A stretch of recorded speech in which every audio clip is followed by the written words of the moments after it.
大家好，今天是黄小叶影音日记的第5天。我今天想跟大家分享到目前为止我每天上传影片的心得，那就是我现在面临了很多的选择。起初我拍影片的原因就是像 Day One 上面说的那样，我要每天在我的生活上面找到乐趣，跟人分享。但是如果你真的想要做好一个影片，就必须要把影片的质感给提升。大家都知道，一个好的影片绝对需要时间，这也是为什么全职的 YouTuber 能够有专业的影片。我也非常希望自己产出的影片是很棒的，但是我觉得我不应该背离我的初衷，也就是我要好好的享受生活，记录生活，所以每天上传1则影片是我的坚持。为了达到这个目标，我必须想方法在质跟量之间做取舍。影音日记的第3天，我花了3个多小时去上我那4分钟的影片的字幕。不过在第4天，我就找到更好的方法，在1个小时之内上了5分多钟的字幕。我相信熟练之后，我就可以迅速又精准的上字幕。但不管怎样，一个影片除了字幕之外，还有太多值得注意的事情。它是一门专业，而且是一个我没有学过的专业。特别是我即将到法国，我很希望我的法国行能够做出很棒的影片，记录这趟旅程之外，也可以跟大家分享我享受到的种种。如果我花很多的时间在过程当中瞧镜头、拍东西，就会变成我的成就感来源是来自于最后产出的影片，反而不是这趟旅程的过程，也不是记录我的生活。所以我决定还是要回到初衷，每天上传，不剪接，不后置，每则5到8分钟，然后上字幕。尽管它不是一个完美的影片，但是仍然是我的生活，所以我接受它的不完美。但是我会每天让每天的这个内容可以丰富不同，然后谈论的内容也会更用心的撰稿。那在上字幕的过程当中，我就发现自己的冗言赘字很多。那一镜到底就可以训练我一天比一天更进步，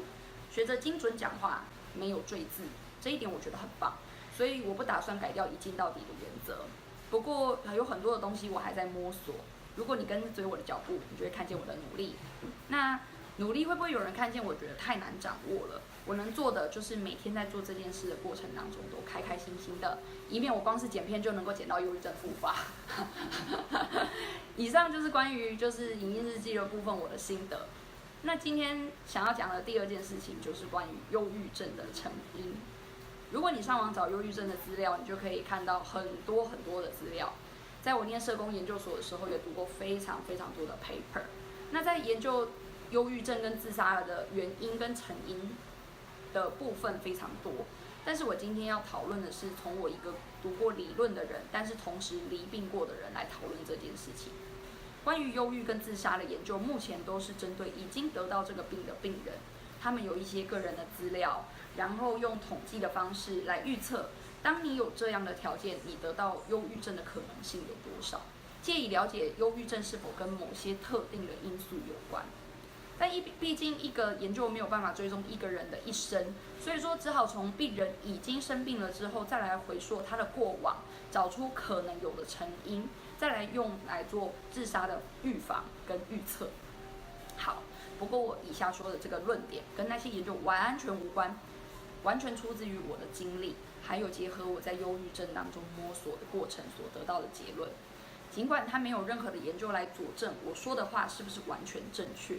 但至少在我自己身上，还有后来我再遇到类似的症状的人，都有真的帮助到他们。所以或许你可以听听看，然后当你有朋友遇到类似的问题的时候，你就可以用这样的方法来理解他们，帮助他们。OK，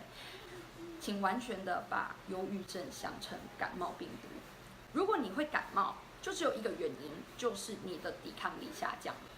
你身体无法抵御病毒的入侵，所以你才会开始生病。不一定是因为你吃了冰的东西，或者是天气很冷你没有穿够衣服，或者是身边有人感冒，所以你交叉感染这些原因。一个抵抗力够强的人，你还是会依然头好壮壮。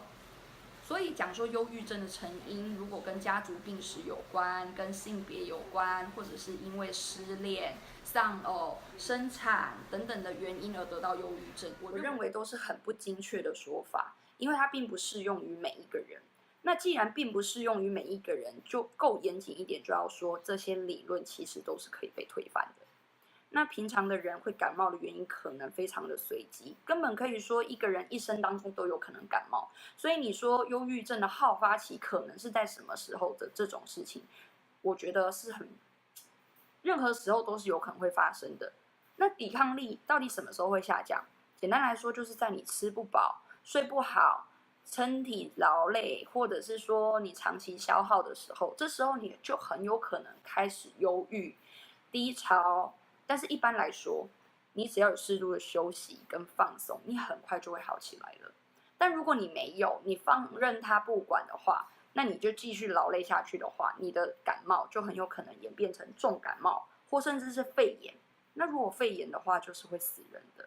忧郁症也是一样，如果忧郁到一个程度的时候，你就会开始有自杀的想法。那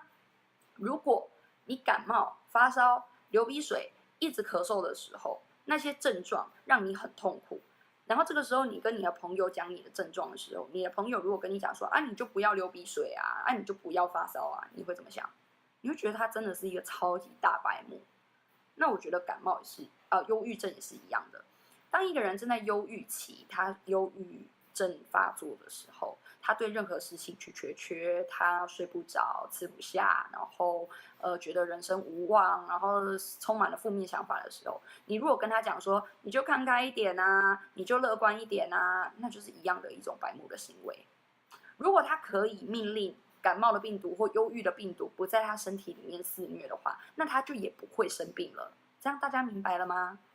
？OK， 今天时间已经到了，明天我会接着这个主题继续讲第二季，也就是忧郁症的症状、治疗，还有正确的观念。如果大家喜欢的话，就欢迎在下面订阅、按个赞哦。然后，